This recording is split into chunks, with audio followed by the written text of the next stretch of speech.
We begin today with the extraordinary courtroom drama that unfolded here in New York as President's attorneys went head-to-head with attorneys for his own Justice Department, all because Mr. Trump wants to keep evidence seized from his lawyer's office out of the hands of the feds. With all that going on, Sean Hannity and Stormy Daniels only added to the surreal atmosphere. I have a great team here to help break all of it down. But first, I want to run you through exactly what happened in the courthouse, because this stuff is important right now. Federal prosecutors have a ton of information they took from Michael Cohen's home and his office, reportedly including at least 10 boxes of records and more than a dozen electronic devices. The information contained there could go back years and includes everything from bank records to personal communications. Remember, Cohen has been with Trump and the Trump Organization for a decade. The question for the judge, how do you make sure the evidence is not misused? On Tuesday, lawyers for Michael Cohen and the president argued federal prosecutors should not be allowed to look at any of the seized documents. They say the raid was illegal and the documents may include privileged communications between the president and Mr. Cohen. The judge, she denied that. So the president's attorney argued that Mr. Trump should get exclusive first access to the documents to make sure they don't violate attorney-client privilege. Well, the judge, since President Trump is the person involved with all this, she denied that too. Right now, the judge is considering two options, either using a filter team, which is a special group of outside prosecutors, or appointing what's known as a special master to look through the documents first and sort out what is relevant and what is privileged. For now, both sides will be allowed to access the evidence, but cannot review it. So that's the substance, but there was a very big surprise as well. That is when the judge forced Cohen's attorney to reveal the name of a client that the attorney had tried to keep secret, and that client is Fox News host Sean Hannity. Michael Cohen never represented me in any legal matter. My discussions with Michael Cohen never rose to any level that I needed to tell anyone. I never asked Michael Cohen to bring this proceeding on my behalf. I have no personal interest in this legal matter. Then why on earth would his lawyer bring up your name? Remember, Cohen says he only gave legal advice to 3 people last year. For 2 of them, President Trump and Republican fundraiser Elliot Brody, who allegedly helped broker deals to cover up allegations for extramarital affairs. Hannity says he only talked to Cohen about real estate. But there's more. Monday's hearing also included an appearance by adult film star Stormy Daniels. Daniels is not part of the litigation stemming from last week's raids, but she says she wanted to be there to make sure the records they grabbed were not destroyed. For years, Mr. Cohen has acted like he is above the law. He has never thought that the little man, or especially women, and even more women like me, mattered. That ends now. My attorney and I are committed to making sure that everyone finds out the truth and the facts of what happened, and I give my word that we will not rest until that happens. Boy, oh boy. I want to bring in Shannon Pettypiece, White House reporter for Bloomberg News, and NBC's investigations reporter, Tom Winter. Okay, Tom, you were there yesterday. A true circus. Walk me through what happens next. Well, I mean, you said a true circus. I haven't seen that many cameras since the Martha Stewart trial. And one primary courtroom packed, 3 overflow courtrooms packed. So, yeah, it was a pretty big day. What we're going to look towards this week, Stephanie, is that by tomorrow, we should expect to see filings where the government will say, here are 4 possible special masters. Those are the special masters that you just referred to. And we're going to get the same. Special master.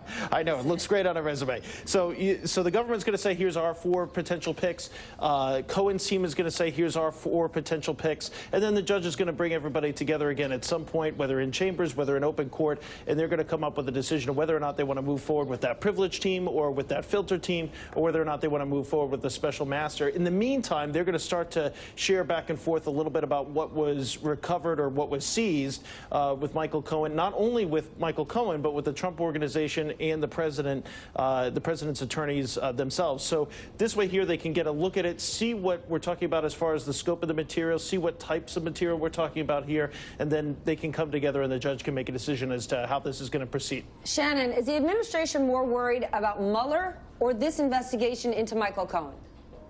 Well, after this Michael Cohen raid, people said they haven't seen the president this angry ever. Some people just could not emphasize how angry the president was over this Michael Cohen raid. And we could obviously see that on Twitter and visibly in those comments he made shortly after this raid happened. The name of the game then by the president's advisors has been to try and take the whole temperature down on this.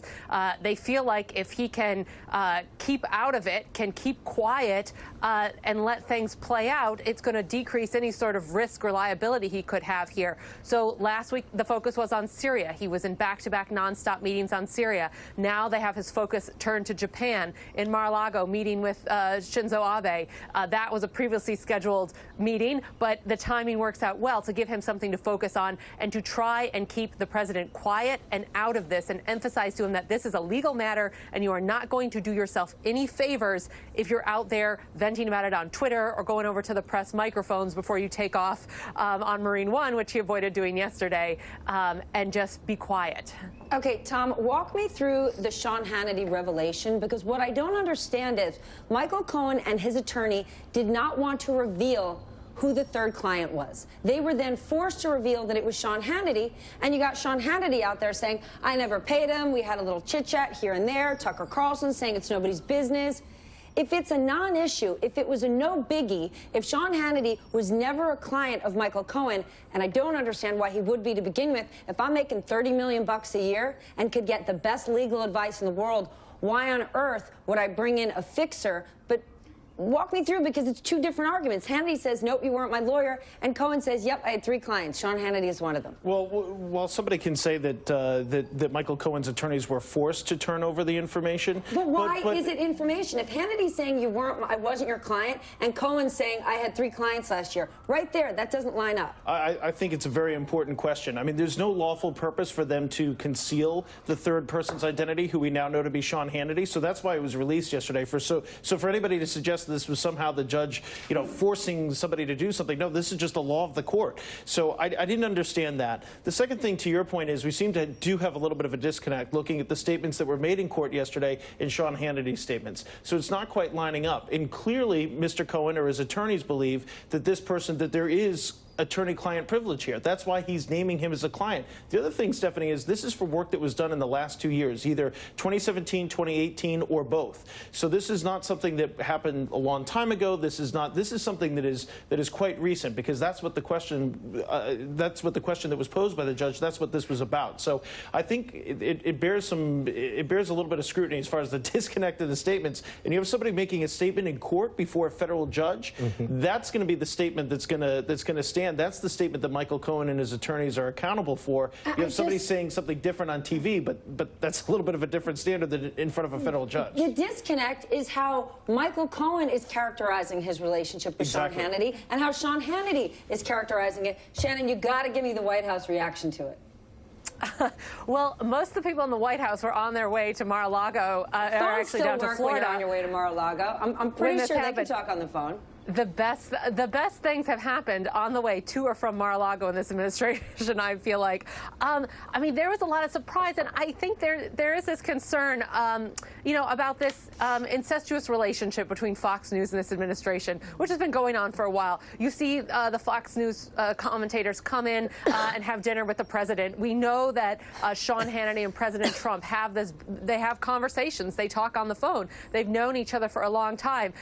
They only drew out the drama of this, though, in the courtroom by making this mysterious third person. And when those headlines came out that I saw that there was one client that they didn't name, all of us started asking around, who's the other person? Is it Don Jr.? There was this half hour or so search to figure out who it was before it was revealed it was Sean Hannity. So once again, there's all this buildup that if you had just disclosed that in the first place, there wouldn't have been this buildup. There wouldn't have been this moment of anticipation that, added to the whole drama of all this. Okay, well, speaking of anticipation, my panel is lunging at me because they've got to weigh in on this. Thank you, Tom. Thanks, Shannon. I want to bring in Benjamin Wittes, Senior Fellow at the Brookings Institute and Editor-in-Chief of Lawfare, Hugh Hewitt, an MSNBC political analyst and host of the Hugh Hewitt Radio Show.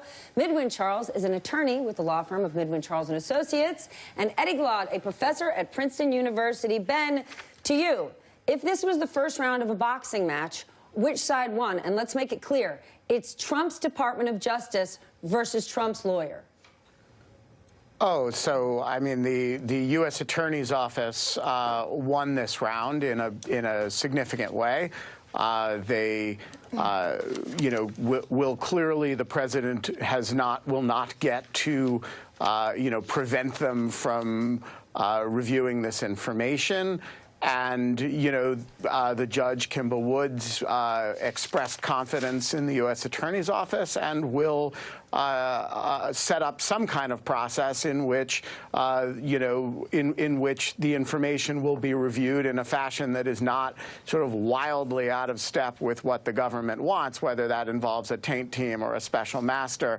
And in addition, Michael Cohen here has taken a real bruising in terms of revelation that he is, not actually a practicing lawyer, as most people understand the term, and that his client base is small and peculiar. And of course, I think Sean Hannity has taken, who was not, we didn't know was in the ring at all, took a few punches as well. All right, Hugh Hewitt, the appointment of a special master or a filter team, would you be happy about that? Would it ensure a fair process here? Well, I believe a special master, Stephanie, absolutely has to be appointed here. I've been practicing law for 35 years. Last time I was in the courtroom was before the Ninth Circuit in 2014, so it's been 4 years since I've actually been in a courtroom. But I've got hundreds and hundreds of clients over 35 years, and I've never had any single piece of paper seized by a government officer. And therefore, I believe a special master ought to go in and look, because you can't unsee what you've seen. And if the Southern District of New York, which are the world's best attorneys, I just want to put that out there, the best prosecutors in the world are in the Southern District of New York. They include, among others, Andrew McCarthy. They're just brass-knuckled prosecutors. And if they see something in plain view as they review these documents, they're not going to be able to unsee it. A special master will segregate that which belongs in the attorney-client privilege file, which should not be shared with anyone. That's the oldest privilege in the common law. It predates priest penitent. It predates spousal privilage. It has to be preserved. But if Michael Cohen wasn't acting as a lawyer. But aren't there special designated teams? The prosecutors just don't see everything. I sat down with one of my law partners yesterday, Judge Stephen Larson. He's had Rule 41 proceedings before. You do not want the taint team to look at the material because they can't unsee it. They're with the government. You want a special master if you're concerned about civil liberties. The ACLU ought to be all over this and say, Judge Wood, you need to put a special master in here to protect those clients, not Mr. Cohen, but to protect President Trump, Mr. Brody, and Sean, if Sean was indeed, Sean's a friend of mine, by the way, full disclosure, if he wasn't indeed a client of Mr. Cohen. Now, this is going to strike you as a little bit odd. Okay, it's you know possible what? that Sean... Let's stay on that. Let's stay on that. Full disclosure. And I turn to you, Attorney Midwin Charles. To the best of my knowledge, Sean Hannity has had Michael Cohen on TV loads of times. He's defended Michael Cohen. He has never once said he's given me legal advice. Now, last night on TV, he said, I never really paid him. I didn't seek legal advice from him. As a lawyer yourself, why would Michael Cohen name, I had 3 clients in the last year. I don't want to mention the third. That third turns out to be Sean Hannity. Sean Hannity saying, nope, we didn't really do any business together. Why would this even happen? Because maybe it's a bridge too far, unless Michael Cohen in that office has lots of information between him or on the Trump team and Sean Hannity that he doesn't want out there. And the only way to prevent it from getting out there is to say, attorney-client. Right. Well, one of the two is not telling the truth, and I think that that's clearly obvious. And I think it's important to note here that Michael Cohen himself didn't really say these things in court. His attorney did. And this is important because he brought up an excellent point, which is that attorney who made that representation in front of that judge is accountable for that statement. I'm admitted to the Southern District of New York to practice law. There are rules of the court that all attorneys must follow. One of them is if you are telling a judge something, you must be telling the truth. Now, it's important to also note that this attorney said that this client, we now know to be Sean Hannity, did not want his identity to be known. And it's also my understanding that Sean Hannity instructed them to file an appeal if the judge had granted or the judge had ordered that his identity be released. So why would he think these significant things wouldn't be the case if he wasn't representing him. So it just, the two of them are not telling the truth. One of them is not telling the truth. I want to share what Alan Dershowitz said last night on Sean Hannity's show about this. Sean, I do want to say that I really think that you should have disclosed your relationship with Cohen when you talked about him on this show. You could have said just that you had asked him for advice or whatever, but I think it would have been much, much better had you disclosed that relationship. You were in a difficult situation, If you understand the nature of it, Professor, I'm going to deal with this later in the show. No, I understand. It was minimal. I put out a statement about it. You should have said that. If it was minimal, why make it part of a federal court proceedings where he said you only had 3 clients? Eddie, what's your thought? Well, first of all, it calls into question his journalistic ethics, right? I mean, what does it mean for you to have a relationship with Michael Cohen and you're the pit bull with regards to situations that he's involved in? That's the first thing. So it seems to me that Fox News, its executives, they need to ask themselves the question about the integrity of their reporting. And we've always been kind of concerned and questioned the cozy relationship between the Trump administration and Fox News. And this just simply deepens that suspicion. I think the second thing that we need to do is to understand that Michael Cohen only had 3 clients, two of whom he executed NDAs, right, with regards to women and extramarital affairs. The third client is Sean Hannity. Now, it would seem that the odds would suggest that, given what Michael Cohen seems to be good at, well, he seems to be, or perhaps that Hannity would be implicated in the first 2. Sean Hannity has came out and said there were no third parties involved. Party. The other option is that there are documents, because this is the whole thing at the heart of this thing, right? The documents that will enter into evidence that the Trump administration simply does not want anyone to see. And they want to cover that with the attorney-client privilege. So, and it seems to me that there are 2 things happening here that we need to be... Hugh Hewitt, you got to weigh in on this. Well, I want to point out that it is possible, not likely, but possible, that Sean did not know that he was a client of Michael Cohen. If he didn't know that he was a client of Michael Cohen, why would Michael Cohen have him listed? Because if Michael Cohen, and I don't know Michael Cohen, I do know Sean, I know Elliot Brody from Los Angeles circles, I know the president, but I don't know Michael Cohen. If Michael Cohen goes back to his office and makes a memorandum of conversation with Sean Hannity with the expectation of confidence, it's covered by the HC privilege. It just is. And Sean may not know about that. I just wanted to point out it's possible for them both to be telling the truth. Why would you have a privileged conversation? Ben, you run Lawfare. Why would only one party know that it was privileged and the other not? Look, there are some conversations in which a lawyer, a client or a would-be client has a sort of preparatory conversation with a lawyer about whether to retain him, should he become a client, and those may not result in a lawyer-client relationship, but they are generally considered privileged. And so, you know, I do think it's possible to reconcile the 2 accounts.